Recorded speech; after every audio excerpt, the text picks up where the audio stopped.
अस्सलामु अलैकुम वरहमतुल्लाहि वबरकातुहू। यही दुआ करता हूँ कि अल्लाह आपकी आंखों में कभी गम के आंसू न दे। इस धागे को कोई भी अपनी मोहब्बत को हासिल करने के लिए पढ़कर दम कर सकता है कि सामने वाला इंसान आपके सिवा किसी और लड़की या औरत की तरफ रुजू न करेगा और वो इन मोहब्बत के गिरोहों में बनता हुआ आपकी तरफ खींचा चला आएगा। अल्लाह के हुक्म से इन गिरोहों की पकड़ और जकड़ दोनों ही इतनी सख्त और मजबूत होती है कि फिर वो शख्स आपकी मोहब्बत के बंधन में बंध कर सिर्फ आप ही के साथ निकाह करके अपनी जिंदगी गुजारने लगेगा, जो दुनिया और आखिरत का दायम कायम रिश्ता बन जाएगा इंशाअल्लाह, और इसी में उसकी खुद की भी खुशी भी होगी इंशाअल्लाह। लेकिन जो कोई भी ये वीडियो देख रहे हैं उनसे गुजारिश है कि अमल की इजाजत के लिए पहले चैनल को सब्सक्राइब जरूर कर लें और नाजायज मकसद के लिए इस अमल को नहीं करेंगे। और फिलिस्तीन के मुसलमान की अल्लाह गैब से मदद करे, ये दुआ जरूर करते रहिएगा। एक एक तरीका मैं आपको बता रहा हूँ तो ध्यान से सुन लीजिएगा। कहीं कुछ रह जाएगा तो फिर आपका किया हुआ अमल काम नहीं करेगा, फिर आप शिकायत करेंगे। सिर्फ पूरा वीडियो देखने वालों का ही अमल कामयाब होता है इंशाअल्लाह। मोहब्बत के मकासद जो नेक हों उसे हासिल करने और निकाह की मंजिल तक पहुंचने के लिए धागे वाले इस अमल को आप सिर्फ एक ही दिन कर सकते हैं। इस बात का ध्यान रखना कि धागा सूती हो या मशीन के गिट्टे का, कोई सा भी धागा आप ले सकते हैं, या तो ये काले रंग का हो या फिर सफेद रंग का हो। इन दोनों में से किसी और रंग का धागा नहीं होना चाहिए। इसकी लंबाई तकरीबन 1 फुट यानी 12 इंच जितनी हो।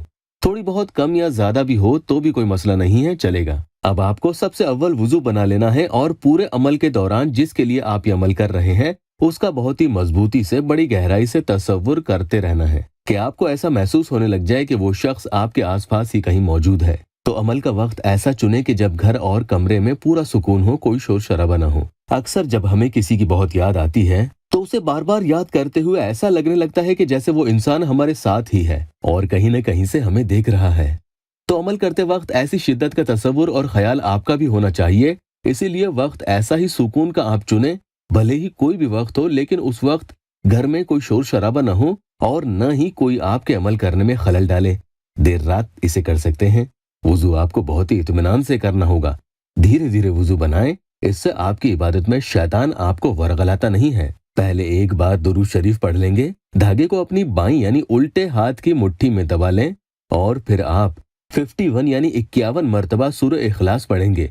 अब आप अपने दाईं यानी सीधे हाथ की उंगलियों की पोरों पर सबसे पहले या वदूदो 11 मरतबा पढ़ लेंगे। उसके बाद उस धागे के एक सिरे पर एक गिरह यानी गांठ लगा देंगे। दूसरी बार फिर से अपनी उंगलियों की पोरों पर या वदूदो 11 मरतबा पढ़ेंगे और फिर धागे पर जो पहली गांठ लगाई है उसी के पास एक और गिरह यानी गांठ लगा देंगे। तीसरी बार फिर से या वदूदो इसी तरीके से आपको 11 बार पढ़ना है। धागे पर जो दूसरी गिरह लगाई थी उसी के थोड़ा पास ही आप तीसरी गिरह भी लगा देंगे। इसी तरह से या वदूदो 11-11 बार पढ़ते चले जाएंगे और चौथी, पांचवी, छठी और सातवीं गिरह एक एक करके लगाते चले जाएं। कुल मिलाकर आप धागे पर 7 गिरह लगा देंगे, जिसमें 11-11 करके या वदूदो कुल आप 77 यानी 77 मरतबा पढ़ लेंगे। ये याद रखना कि जब आप गिरह लगाएं तो सामने वाले इंसान के बारे में सोचना है और उसके चेहरे का तसव्वुर करना जरूरी है, यानी आपकी नजरों में उनका चेहरा सामने आ जाए और फिर आप गिरह लगा दें। आखिर में एक बार दुरूद शरीफ पढ़ लेंगे, उसके बाद दुआ करेंगे।